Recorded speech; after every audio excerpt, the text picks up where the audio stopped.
and you don't sleep very well. People think you just sleep it off, but you can't. The jail is very loud. There's a lot of distressed people in there, a lot of upset people. The energy is sad. Yeah, it's a bad place to be.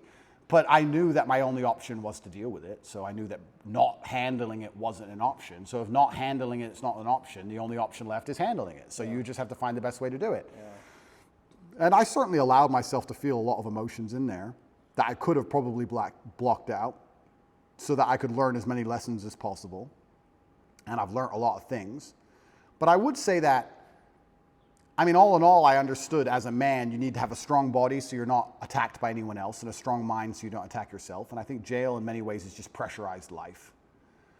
And if you feel a little bit angry outside of jail, you'll be very angry in jail. It's pressurized life, and you can't distract yourself with anything. Mm-hmm. Most people, if you feel angry right now, you're like, oh, that pissed me off. And then you get on your phone and talk to someone else about something else. You distract yourself, but you're left alone with your thoughts, and you can't distract yourself. And God decided to put me in there to learn some things. And I think it just confirmed a bunch of things I already knew. And I think it was a chance for me to prove to him and to prove to myself I'm not full of shit. And I think that was... Did you worry that you were full of shit? Never. But it's good when you get tested. No, but this is actually the truth. Top G, right? It's a name, it's a nickname, blah, blah, blah, Top G. The basic premise behind it and why I'm idolized by all these young men especially is I'm Top G, the number one G, the guy who can do anything. He's the guy.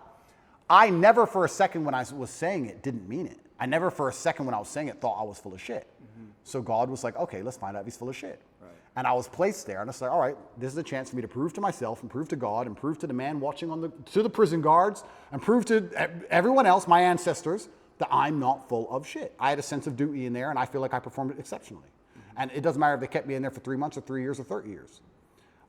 I have to perform. That's who I am. And I will default to rationalizing, as you said, whatever it takes. I will come up with any rationale and I will say it in any way which is interesting and engaging and convincing enough to the outside world and to myself to install it in my brain that allows me to compete.